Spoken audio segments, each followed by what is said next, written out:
Hello and welcome to PYQ to AIR series and हम continue करेंगे अपने internal security के क्वेश्चंस के साथ। So let's begin. आज का पहला क्वेश्चन है 2020 का ये सवाल फ्रॉम लेफ्ट विंग एक्सट्रीमिज्म। अगर आपको ये बात समझ में आ गई होगी कि नक्सलिज्म और टेररिज्म पे आपको बार बार सवाल देखने को मिल रहे हैं, तो आपको ये वाली दोनों थीम्स तो अच्छे से प्रिपेयर करनी ही है। What are the determinants of left wing extremism in the eastern part of India. यहाँ पे ईस्टर्न पार्ट पढ़ के घबराना नहीं है, यहाँ पे ईस्टर्न पार्ट वही आपका छत्तीसगढ़, उड़ीसा, झारखंड वाला एरिया। यहाँ पे कोई स्पेशल नहीं है। कभी कभार जब हम ओवर थिंकिंग करते हैं, यहाँ वाले जो ये पढ़कर घबरा सकते हैं लोग। What strategy should government of India, civil administration and security forces adopt to counter the threat in affected areas. 15 marks का क्वेश्चन है। यहाँ पे पूछा गया है कि क्या तो कारण है नक्सलिज्म के और लेफ्ट विंग एक्सट्रीमिज्म के, और दूसरा एक चीज ऑब्जर्व करनी है, यहां पर इन्होंने स्ट्रैटेजी पूछी है और इंडिविजुअली बात की है कि गवर्नमेंट ऑफ इंडिया को क्या स्ट्रैटेजी अपनानी चाहिए, सिविल एडमिनिस्ट्रेशन को क्या करना चाहिए और सिक्योरिटी फोर्सेस को। एक चीज आपने यहां पर समझनी है, अगर काउंटर स्ट्रैटेजी किसी भी इंटरनल सिक्योरिटी थ्रेट को लेके पूछी गई है, the first thing which you should write is, आप वैसे भी अलग अलग करके ही लिखो कि गवर्नमेंट ऑफ इंडिया क्या करेगी पॉलिटिकल लेवल पर, है ना, इंटरनेशनल लेवल पर क्या करा जा सकता है, सिक्योरिटी फोर्सेस क्या कर सकती हैं, इंटेलिजेंस एजेंसीज क्या कर सकती हैं। आप जितना सेपरेट करके लिखेंगे आंसर में, उतना ज्यादा आपका क्लैरिटी ऑफ थॉट एग्जामिनर को दिखाई देगा। ये तो पहली बात है। अगर आपको लगता है 10 मार्क्स का क्वेश्चन है, उतनी मेरे पास जगह नहीं है, मैं पॉइंटर बना दूंगी, that is also fine, but for 15 mark का I would recommend to make a separate pointers. ठीक है। एक चीज और समझनी है, अब यहां पर तो एक्सप्लिसिटली क्वेश्चन में ही अलग अलग करके पूछ लिया गया है, इसका मतलब यहां पर स्पेशली ध्यान दिया जाएगा कि अलग अलग करके आपने कैसे इसको एक्सप्लेन किया है। तो ध्यान रखना है, यहां पर आप यहां पर घपला नहीं कर सकते कि government of India civil administration, मैंने सीधा काउंटर स्ट्रैटेजी का एक हेडिंग बनाया, उसमें सारे पॉइंट्स लिख दिए, वहां पर नंबर कट जाएंगे फिर।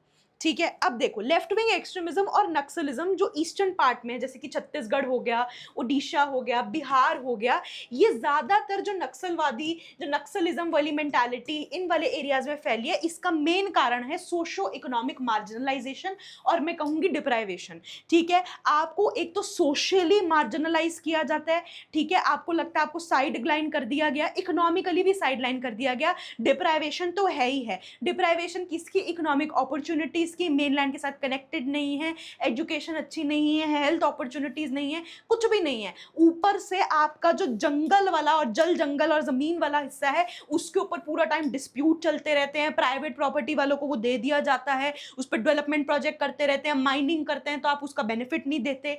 ठीक है, ये सब चलता रहता है। और वीक गवर्नेंस भी है कि ग्रास रूट लेवल पर डेमोक्रेसी वीक है, आपने स्टेक होल्डर अप्रोच बिल्कुल अपनाए ही नहीं है, गवर्नेंस बिल्कुल जीरो है, फॉरेस्ट राइट्स एक्ट ढंग से नहीं अप्लाई किया, पंचायत वाला आपने ढंग से नहीं किया। तो ये सब कारण है कि जो ये जो ईस्टर्न साइड पे, not north east, eastern side पे जो ईस्टर्न पार्ट ऑफ इंडिया में जो नक्सलवादियों का ये जो स्प्रेड है, ये कारण है। सबसे पहले अब हम फर्स्ट पार्ट एड्रेस करेंगे क्वेश्चन का, दैट इज डिटर्मिनेंट्स, कॉजेस क्या है। सबसे पहले है socio economic factors. Socio economic factors की अगर हम बात करें, सबसे पहला है ट्राइबल मार्जिनलाइजेशन एंड डिस्प्लेसमेंट। ज्यादातर अब ये पता नहीं कैसा नेचर का वो है कि जितने भी ये वाले एरियाज है ना, छत्तीसगढ़ हो गया, झारखंड, उड़ीसा, ये सारे के सारे ना बहुत ही mineral rich, resource rich areas हैं, और ऐसा बोला जाता है कि इनके ऊपर रिसोर्स कर्स लग गया है, क्योंकि ये वाले एरियाज रिसोर्स रिच होते हुए भी in comparison to the other parts of India उतना डेवलप नहीं हो पाए। अब उसका ब्लेम आप नक्सलिज्म पे डाल दें, ये तो सही बात नहीं है। आप इसका ब्लेम इस पर लगा सकते हैं कि आप उन्हीं की लैंड यूज करके आप बेनिफिट्स एक्सट्रैक्ट कर रहे हैं, बट उन्हीं की लोकल कम्युनिटी जो लोग वहां रह रहे हैं, ट्राइबल्स रहते हैं, आप उनसे वो शेयर करने को तैयार नहीं है। जैसे आपको पता है झारखंड है, झरिया कोलफील्ड, बॉक्साइट की बात होती है, पता नहीं किस किस, आयरन स्टील, इतना कुछ बहुत रिसोर्स रिच एरिया है। तो माइनिंग प्रोजेक्ट जितने भी लगते हैं, उसका ट्राइबल को कोई भी बेनिफिट नहीं मिलता, उल्टा उनको मार्जिनलाइज करके डिस्प्लेस और कर दिया जाता है। डिस्प्लेसमेंट के ऊपर और 36 प्रॉब्लम है कि रिहैबिलिटेशन नहीं करवाई, मेनलैंड से कनेक्ट नहीं करवाया, इन लोगों का तो आपने एम्प्लॉयमेंट का भी ध्यान नहीं दिया। तो ये वाली चीज आपने इनको प्रॉपर तरीके से जो सरकार पैसा देती है रिहैबिलिटेशन के नाम पे वो भी नहीं दिया। सेकंड है परसिस्टेंट पॉवर्टी। एक चीज़ देखी जाती है कि जितने भी ये ट्राइबल्स वाले लोग हैं इनकी almost over 40% of population below poverty line है।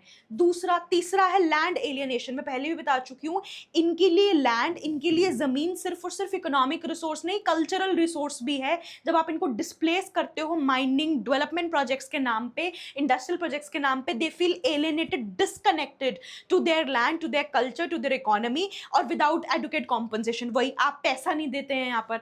फोर्थ है इन एडुकेट इम्प्लीमेंटेशन। मैं पहले भी बता चुकी, फॉरेस्ट राइट्स एक्ट आपने नाम का बना रखा है, माइनर फॉरेस्ट प्रोड्यूस की बात करते हैं आप, फॉरेस्ट ही खत्म करते जा रहे हैं। और पंचायत वाला ग्रास रूट लेवल पर इम्प्लीमेंटेशन बिल्कुल भी अच्छी है ही नहीं। दूसरे कारण है ज्योग्राफी और एडमिनिस्ट्रेशन से रिलेटेड। ज्योग्राफी क्यों? क्योंकि ये पूरी की पूरी जो नक्सलिज्म वाली बेल्ट है, जो पहले एप्रीहेंसिवली, जो पहले पशुपति से तिरुपति वाली होती थी, यहाँ पे डेंस फॉरेस्ट कवर है। पूरा का पूरा जो रेड कॉरिडोर है या फिर अब जो रेड स्पॉट है, पूरा डेंस फॉरेस्ट कवर है, जिसकी वजह से नेचुरल हाइडआउट बन जाते हैं। नेचुरल हाइडआउट के बाद हमारे लिए इंटरनल सिक्योरिटी थ्रेट क्या बनता है? That is guerrilla warfare. ठीक है, ये लोगों के लिए एक चीज याद रखना, for us people forest is like कि चलो घूमने चलते हैं और एडवेंचर है, एक्साइटमेंट है, but for them forest is their home. उनको पता है नेचर के साथ घुलते मिलते कैसे हैं, वाइल्ड लाइफ के साथ कैसे घुलते मिलते हैं, जिसकी वजह से उन्होंने बहुत सारी वोकलाइजेशंस अपने गले में, कुछ पहनावा, कपड़े, अपने आप को पूरा का पूरा नेचर के साथ ढाल लिया, अपने आप को मिंगल कर लिया है। और उनको पेड़ पे चढ़ना, ब्रांचेस से ब्रांचेस कूदना, भागना, पानी क्रॉस करना, ऑल ऑफ दिस वो लोग ट्रेंड हैं इस चीज़ में, जिसकी वजह से जब हमारी आर्मी उनके साथ लड़ती है तो ज़्यादा भारी नुकसान हमें पड़ता है, क्योंकि वो लोग गेरिला वॉरफेयर में ट्रेंड हो चुके हैं। तो डेंस फॉरेस्ट का दो नुकसान है यहाँ पे। ठीक है, दूसरा है वीक गवर्नेंस स्ट्रक्चर। आपने पूरा गवर्नेंस वैक्यूम क्रिएट कर रखा है, वहां पे कोई है ही नहीं।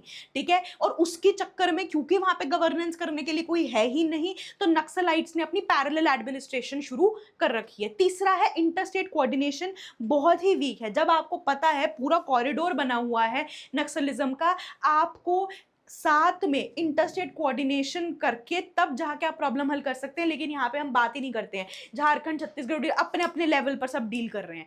फोर्थ है हिस्टोरिकल निग्लेक्ट। ये तो है ही है, पुराने टाइम में, अब देखो कैसी तो आयरनी, पैराडॉक्स है ये। एक तरफ तो आप कहते हैं कि भाई डेवलपमेंट की वजह से जमीन छीन रहे हैं, उसके अधिकारों का हनन कर रहे हैं ट्राइबल का, और दूसरी तरफ एक ये भी प्रॉब्लम है कि आपने चली आ रही इतनी 70 सालों की डेवलपमेंट, आपने ट्राइबल एरियाज पे ध्यान ही नहीं दिया। अब जाके तो इलेक्ट्रिसिटी, बूथ पोल और पता नहीं क्या क्या स्कूल अब जाके बन रहे हैं इंडिपेंडेंस के इतने साल बाद। तो this is a paradox. Next है आइडियोलॉजिकल एंड पॉलिटिकल फैक्टर। सबसे पहला है anti state propaganda, capitalising developmental failure. अच्छा, अब यहाँ पर जब सरकार डेवलपमेंट करने में फेल करती है, उसके ऊपर कुछ लोग कैपिटलाइज करते हैं, बेसिकली मौके का फायदा उठाना, और उस फायदे में वो anti state propaganda, anti government propaganda फुलाते हैं कि हम जो है गवर्नमेंट को ओवरथ्रो कर देंगे, स्टेट को मारेंगे। तो ये वाली चीज। सेकंड है influence of external support network. बहुत सारी जगहों पर ऐसा बोला जाता है कि एक्सटर्नली भी सपोर्ट मिलता है नक्सलाइट्स को। तीसरा है exploitation of genuine tribal grievances by extremist organisations. एक चीज याद रखना, कहीं पर भी ग्रीवियंसेस होंगी, फ्रस्ट्रेशन होगी, एक गैप क्रिएट होता है, एक टेंडेंसी रहती ही है कि उस वाली चीज को कोई ना कोई एक्सप्लॉयट करके उसका ब्रेन वॉश करेगा ही करेगा। इसीलिए मैंने पहले टेररिज्म में भी ये बात समझाई थी, इस कि अपॉर्चुनिटी ही ना आने दे, वो वैक्यूम ही ना क्रिएट करें। आप डेवलपमेंट फेलियर करेंगे, आप सही अपॉर्चुनिटी, सही हेल्थ फैसिलिटीज और ये सब नहीं देंगे, आप खुद ब खुद, सरकार अपने बीच में और इन लोगों के बीच में डिस्टेंस क्रिएट कर रही है, उसमें बीच में कोई आएगा, उसका ब्रेन वॉश करेगा, अपॉर्चुनिटी का फायदा उठाएगा।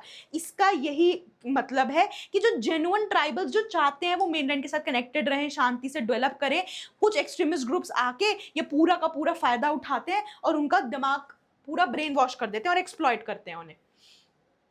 अब आगे देखो, नेक्स्ट है काउंटर स्ट्रैटेजी फ्रेमवर्क। सबसे पहले सिक्योरिटी वाली बात डील करेंगे। इंप्लीमेंटेशन ऑफ समाधान डॉक्ट्राइन पहले भी बता चुकी, यहाँ पर आप अकाउंटेबल लीडरशिप, आपको है ना, लीडरशिप, अकाउंटेबिलिटी, एक्शनेबल इंटेलिजेंस, हमने पहले भी बात की है इसकी। Strengthening central armed police forces deployment, आपको डिप्लॉयमेंट बढ़ानी पड़ेगी, फंडिंग चाहिए, पैसा चाहिए, टेक्नोलॉजी चाहिए। पुलिस स्टेशन को फोर्टिफाई करना बड़ा जरूरी है, क्योंकि पुलिस स्टेशन पे कभी भी अटैक हो जाते हैं। चारों तरफ से स्ट्रॉन्ग फोर्टिफिकेशन और अच्छा एडवांस एडवांस्ड कम्युनिकेशन सिस्टम चाहिए, क्योंकि एक तो जंगल है, एक पुलिस स्टेशन दूसरे से तो कम्युनिकेट ही नहीं कर सकता। और लास्ट है coordinated operations under security related expenditure scheme, आप कोऑर्डिनेटेड जो है ऑपरेशंस भी चला सकते हैं। फिर है डेवलपमेंट सेंट्रिक स्ट्रैटेजी, डेवलपमेंट करनी बड़ी जरूरी है, यहाँ पे गवर्नमेंट का रोल आता है, चाहे तो आप यहाँ पे ब्रैकेट में, क्योंकि क्वेश्चन में ऐसे लिखा था तो आप यहाँ पे गवर्नमेंट ऑफ इंडिया लिख सकते हैं, ठीक है। डेवलपमेंट यही करेंगे, सरकार ही करेगी, और तो कौन करेगा, ठीक है। तो आप रोड कनेक्टिविटी इंफ्रास्ट्रक्चर बिल्ड करें, एस्पिरेशनल डिस्ट्रिक्ट्स प्रोग्राम चलता है एक सरकार का, जहां पर वो वाले डिस्ट्रिक्ट्स पे ध्यान दिया जाता है जो कि इकोनॉमिक पैरामीटर्स पे, ग्रोथ पैरामीटर्स पे थोड़े कम हैं, जो एस्पायर कर रहे हैं अभी बड़े बड़े डेवलप्ड जगहों जैसा। स्किल डेवलपमेंट करें, एम्प्लॉयमेंट दे, ये नरेगा के थ्रू जीआई टैग्स दे सकते हैं ट्राइबल प्रोडक्ट्स को, ये बड़े इंपॉर्टेंट हैं। Tribal products, tribals are very very gifted by the god for some handicrafts, for some good metal craft, GI tag देंगे, काम जरूर मिलेगा क्योंकि चीजें फेमस हो जाएंगी। फिर उसके बाद है mobile health care and telemedicine, educational services, Eklavya residential school model, administrative reforms, यहाँ पे सिविल एडमिनिस्ट्रेशन का आप आंसर कर रहे हैं, सरेंडर और रिहैबिलिटेशन पॉलिसीज चलाएं, डिस्प्लेस करते हैं प्रॉपर कॉम्पनसेशन दें, प्रॉपर रिहैबिलिटेशन पॉलिसी होनी चाहिए, कौन कहाँ जाएगा, घर कैसे मिलेगा, नौकरी कैसे मिलेगी, सब कुछ। सरेंडर करवाने के लिए वही ट्रस्ट बिल्डिंग और fear, I would say fear और ट्रस्ट दोनों चाहिए। दूसरा है ट्रांसपेरेंट इंप्लीमेंटेशन करनी पड़ेगी वेलफेयर स्कीम्स की, जहां पर आप ये करते हैं top down trickle down effect जो है वो काम खराब करता है बीच में से। आप अगर ट्रांसपेरेंट इंप्लीमेंटेशन आप चाहते हैं, कोस्ट बेनिफिशियरीज को ना कुछ भी मिले, डायरेक्ट बेनिफिशियरीज को सही फायदा मिले, टेक्नोलॉजी इंटीग्रेशन वही डीबीटी वगैरह है, इसका आपको सहारा लेना पड़ेगा। लेकिन डीबीटी तो तब करवाओगे जब अकाउंट खुलवाओगे, उसके लिए तो पहले मेनलैंड से कनेक्ट करना बहुत जरूरी है। साथ ही साथ क्या जरूरी है, that is digital literacy, very very important. Therefore, sustained commitment to address root causes while maintaining security vigilance is required। तो क्या चाहिए, एक तो हमारी स्ट्रॉन्ग दृढ़ता, कमिटमेंट जो दिख भी रही है ना, रेड कॉरिडोर से रेड स्पॉट्स पे आ गए आप, बहुत कम डिस्ट्रिक्ट्स रह गए हैं अब तो अफेक्टेड, तो आपकी दृढ़ता, कमिटमेंट दिखनी चाहिए ओवर द इयर्स, आप हार नहीं मान सकते। साथ साथ आपको सिक्योरिटी विजिलेंस नजर बनाए रखनी पड़ेगी अपॉन द इंटरनल सिक्योरिटी, इसी से प्रॉब्लम जो है वो सॉल्व हो सकती है। आगे बात करते हैं नेक्स्ट क्वेश्चन 2020 की। For effective border management discuss the steps required to be taken to deny local support to militants and also suggest ways to manage favourable perception among the locals. अच्छा, अब ये 2020 का सवाल है, एक बात समझिए, उस टाइम पे मिलिटेंसी का बहुत ज़्यादा होता था, जम्मू कश्मीर में बात कर रहे हैं हम स्पेसिफिकली। मिलिटेंसी में एक जो पत्थरबाजी होती थी, स्टोन पेल्टिंग होती थी, या फिर अब आप बोलोगे कि चलो अब तो मिलिटेंसी उतनी ज्यादा नहीं रही, या फिर होगी भी तो हमें नहीं पता चल रहा। तो अब जो टेररिस्ट अटैक्स होते हैं ना, वहां पे ओवरग्राउंड वर्कर्स का रोल होता है। मैंने पहले भी बताया, ओवरग्राउंड वर्कर्स कौन होते हैं, लोकल लोग, है ना, लोकल लोग जो कि उनको, जो जैसे फॉर एग्जांपल ऐसे सोच के चलो, पीओके से एक टेररिस्ट ऑर्गेनाइजेशन के 4 टेररिस्ट आने वाले हैं, अब उनके पास तो मैप है, उनको क्या पता यहाँ पर बस मिलेगी, यहाँ से कार मिलेगी, फिर उसके बाद मारेंगे तो कहाँ भाग के जाएंगे वापस। तो ये जो सारा लॉजिस्टिक, सेफ हैवन, भगाना, सपोर्ट करना, ये सारे उसी जगह के जहां पर अटैक होने वाला है, वहां के लोकल लोग उस टेररिस्ट को मदद करते हैं। Those are known as what? Overground workers. So understand, यहां पर लोकल लोगों का रोल बहुत ज्यादा रहता है इंटरनल सिक्योरिटी के अंदर।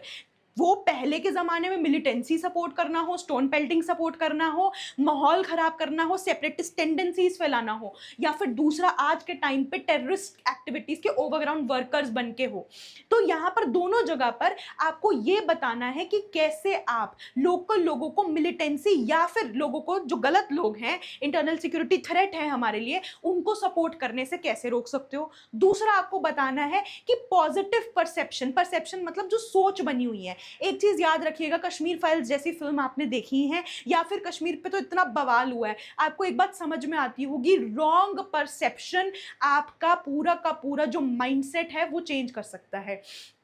अगर किसी भी इंसान की बहुत ही नेगेटिव परसेप्शन, नेगेटिव आपका माइंडसेट बना हुआ है गवर्नमेंट के अगेंस्ट, स्टेट के अगेंस्ट या फिर कंट्री के अगेंस्ट, आप जो है ब्रेन वॉश और रेडिकलाइजेशन का शिकार बहुत जल्दी होंगे। तो यहाँ पे दोनों चीजें बतानी है। पहली, कैसे लोकल लोगों को आप मिलिटेंसी सपोर्ट करने से रोक सकते हो। दूसरा, कितना ज्यादा जरूरी है परसेप्शन बिल्ड करना और कैसे आप उन्हें मैनेज कर सकते हो। सबसे पहले मैंने लिखा है इफेक्टिव बॉर्डर एरिया मैनेजमेंट जो है, उसके लिए आपको डाइवर्स, हम बात कर चुके, क्रॉस बॉर्डर इश्यूज डील करने पड़ेंगे। आपको multi faceted, multi layered strategy चाहिए, जिसके अंदर आपको पहले तो किसी भी तरीके से लोकल सपोर्ट कट करना पड़ेगा और पॉजिटिव परसेप्शन बिल्ड करना पड़ेगा, पॉजिटिव सोच बिल्ड करनी पड़ेगी अपने ऊपर। सबसे पहले, how what are the steps to deny the local support to the militancy. First है रोबस्ट इंटेलिजेंस नेटवर्क। ये बहुत ज्यादा जरूरी है, ग्राउंड लेवल पर इंटेलिजेंस स्ट्रांग होनी बहुत जरूरी है। इंटेलिजेंस इंफॉर्मेशन टाइम पर पास नहीं होती, इसी वजह से पहलगाम अटैक जैसे अटैक्स आपको देखने को मिलते हैं। यहाँ पर आपको मल्टी लेयर्ड, आपको इंटेलिजेंस नेटवर्क जाल बिछाना पड़ेगा, ठीक है, जिसके अंदर आप ह्यूमन टेक्नोलॉजी वगैरह और कम्युनिटी इन्फॉर्मेंट्स बहुत जरूरी है। जो जैसे हम सोसाइटी में मॉरल पुलिसिंग की बात करते हैं, वैसे आपको ऐसी वाली पुलिस जो कि कम्युनिटी लेवल पर इन्फॉर्मेंट्स होंगे, वो आपको इन्वॉल्व करने पड़ेंगे। यहाँ पे मैंने वही लिखा है कि फिशरमैन को कोस्टल सिक्योरिटी का 26/11 अटैक के बाद कम्युनिटी इन्फॉर्मेंट के तौर पे, क्योंकि वो रजे हुए हैं उस ज्योग्राफी से, उनको पता है क्या है। अब देखो ना, जम्मू कश्मीर के अगर आप कम्युनिटी के लोगों को ही इन्फॉर्मेंट बना देंगे, they are well versed with the geography, with the language, with the people, with the understanding mindset, everything, उनसे बेटर इंटेलिजेंस कोई पास नहीं कर सकता। दूसरा है comprehensive integrated border management system. यहाँ पे आप सिर्फ बॉर्डर्स के ऊपर ध्यान देंगे, स्मार्ट फेंसिंग करवानी हो, थर्मल इमेजिंग, कौन क्रॉस करके आ रहा है, सेंसर्स लगाने हो, ड्रोन यूज करना हो, बॉर्डर ग्रिड सिस्टम हो गया। फिर उसके बाद आप विलेज डिफेंस कमिटीज क्रिएट कर सकते हैं, जहां पे आप वहां के लोकल यूथ को, जो कि आई वुड से इनोवेटिव तरीके है ना, आपको सजेस्ट कर सकते हैं कि आप कैसे कम्युनिटी को इकट्ठे ला सकते हो। दूसरा, they are fresh blood, they are educated, they might give a very good मतलब पार्टिसिपेशन। और दूसरा, एक्स सर्विसमैन, क्योंकि उन लोगों को इंटरनल सिक्योरिटी के थ्रेट परसेप्शन का पूरा आइडिया है। फोर्थ है कोऑर्डिनेशन। ये हर जगह लिखा है हमने, बीएसएफ, आर्मी और लोकल पुलिस को ज्वाइंट कमांड सेंटर देके आपको कोऑर्डिनेशन इंप्रूव करना पड़ेगा। नेक्स्ट है सिविक एक्शन प्रोग्राम, जैसे कि ऑपरेशन सद्भावना, यूपीएससी पे क्वेश्चन पूछ चुकी है। और फिर बड़ा जरूरी है बॉर्डर एरिया के डेवलपमेंट प्रोग्राम्स। इंडिया का एक प्रोग्राम चलता है वाइब्रेंट विलेजेस प्रोग्राम, यहाँ पे स्पेसिफिकली पाकिस्तान को छोड़ के चाइना वाले बॉर्डर पे, इंडिया और चाइना वाले बॉर्डर पे जो इंडिया वाली साइड के विलेजेस हैं, आप उनको डेवलप करने की कोशिश कर रहे हो। क्योंकि अगर आप उनको सशक्त बनाएंगे, डेवलप्ड बनाएंगे, तो कभी भी लैंड ग्रैबिंग जैसी और फॉल्स क्लेम्स जो चाइना करता है वो नहीं कर पाएगा, क्योंकि वो आपके देश के सच्चे नागरिक बनेंगे, क्योंकि वो फ्रस्ट्रेटेड नहीं है आपसे। तो आपको ये भी करना चाहिए।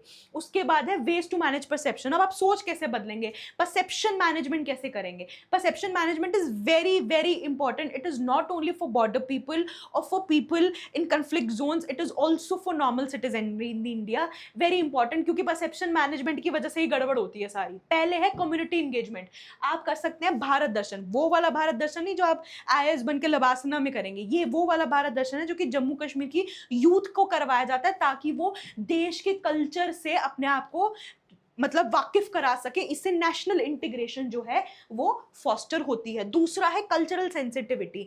ये बहुत इंपॉर्टेंट बात है कि हम कल्चरली भूल ही जाते हैं, मतलब हम कोशिश ही नहीं करते। आपको अगर दूसरे के कल्चर की समझ में आती है, आप उसकी तरफ सेंसिटिव हैं, तो आपका और उनका आपस में ट्रस्ट बिल्ड होता है। जैसे कि आप कश्मीरी लैंग्वेज या यूज करने की या लर्न करने की कोशिश करें, नॉर्थ ईस्ट के फेस्टिवल्स, रिचुअल्स समझने की कोशिश करें।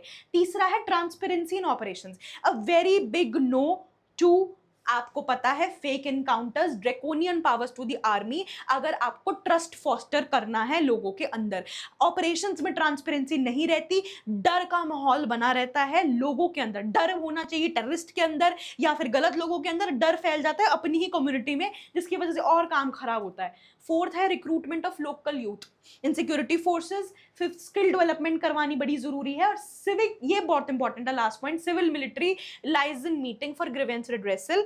क्योंकि ज्यादातर लोगों को लगता है कि जो आर्मी के लोग हैं, जो आपके मिलिट्री वाले लोग हैं, उनका काम सिर्फ और सिर्फ लोगों को मारना है, वो टेररिज्म हो या कुछ भी हो। तो अगर आप वो मीटिंग्स कंडक्ट कराते हैं ना, तो एक तो क्या होगा, लोग खुलेंगे, वो अपनी प्रॉब्लम्स शेयर कर पाएंगे, तो ये मीटिंग्स कराना बड़ी ज़रूरी है। देयरफॉर सक्सेसफुल बॉर्डर मैनेजमेंट क्या रिक्वायर करता है? Requires balancing security imperatives with the developmental operations. मतलब अगर आपको सही बॉर्डर मैनेजमेंट करनी है, सही तरीके से आपको रोकना है कि वहाँ के लोकल लोग ना इन्वॉल्व हों, तो आपको सिक्योरिटी ऑपरेशंस तो करने ही हैं, साथ में ट्रस्ट बिल्ड करने के लिए, परसेप्शन बिल्ड करने के लिए, पॉजिटिव परसेप्शन बिल्ड करने के लिए उनकी फ्रस्ट्रेशन को हटाना पड़ेगा, उसके लिए उनकी ग्राउंड लेवल की प्रॉब्लम सुननी पड़ेगी, उनके साथ हिस्टोरिकली क्या गलत हुआ है वो सुनना पड़ेगा, उनके डर क्या है उन्हें समझना पड़ेगा, तब जाके आप जो है ये पूरा मसला हल कर सकते हैं। उसके लिए डेवलपमेंट करनी बहुत ज़्यादा ज़रूरी है, और सिर्फ इंफ्रास्ट्रक्चर बनाकर काम नहीं चलेगा। इंफ्रास्ट्रक्चर उसका एक पार्ट है, जहाँ पर आप स्कूल बना देंगे, कॉलेज बना देंगे, हॉस्पिटल बना देंगे, ये सब बनाने के बाद भी फेलियर्स होते हैं, लोकल लोग इन्वॉल्व होते हैं। क्यों? क्योंकि आप उनका दिल जीतने में फेल कर गए हैं। एक बात समझिएगा यहाँ पर, जब अभी अभी रिसेंटली में पाकिस्तान के साथ हमारा इश्यू हुआ था, ये चीज़ बहुत खराब देखी गई कि जिसने अटैक करा उनके ऊपर सवाल, मतलब ठीक है आपने वो तो अटैक कर दिया, ऑपरेशन सिंदूर किया, आपने पाकिस्तान के साथ वो किया, लेकिन इंडिया के अंदर डिफरेंट पार्ट्स में कुछ ऐसे इंसिडेंट सामने आए जहाँ पे कश्मीरी लोगों को, कश्मीरी बच्चों को भगा दिया गया कि तुम हमारे देश का हिस्सा नहीं हो। ठीक है, कि जैसे कोई दो शॉल बेच रहे थे, आपने जरूर सुना होगा न्यूज़ में, उनको भगा दिया गया, ठीक है, मार के या कुछ भी करके, डरा के। तो ये बहुत बड़ी गलती है। उल्टा जब ऐसा होता है तो और कस के गले लगाना चाहिए ऐसे लोगों को, ये बताना चाहिए कि हम तुम पर गलत तरीके से अधिकार नहीं कर रहे, तुम हमारे देश का हिस्सा हो, हमारे देश के ही सिटीजन हो, हमारा ही एक पार्ट हो, ब्रदर हो। तो जिस दिन आप ये करेंगे, खुले दिल से अपनाएंगे, डर में आके, गलत बातों में आकर उन्हें भगाएंगे नहीं, same goes for north eastern people, उस दिन ये सब करने की जरूरत ही नहीं पड़ेगी, आधे से ज्यादा मसला हल हो जाएगा, क्योंकि आपको ये श्योरिटी होगी कि आपके तरफ के लोग एटलीस्ट आपके हैं। सेम जैसे अभी मणिपुर का इतना बड़ा इशू हो रहा है, मणिपुर के लोगों की आवाज आपने कितने टाइम से आप सुन ही नहीं रहे हैं। अगर आप नहीं सुनेंगे, कल को फिर आप वहां पे प्रॉब्लम होती है, इंसर्जेंसी होती है, फिर आप बोलेंगे कि नॉर्थ ईस्ट में तो इंसर्जेंसी होती है। Have you given them time to talk with you? Have you given them the space? आपने क्या उनको समझने की कोशिश करी है, उनकी मसले हल करने की? नहीं, आप सिर्फ और सिर्फ डंडा परेड पे लगे हुए हैं। तो ये वाली चीज आपको ध्यान देनी पड़ेगी। पॉजिटिव परसेप्शन पर दोबारा से क्वेश्चन आ सकता है, इस बार नॉर्थ ईस्ट को लेके आ सकता है, व्हाट आई फील। सो इसके और पॉइंट्स जनरेट कर लीजिएगा। So thank you so much, will meet in the next session.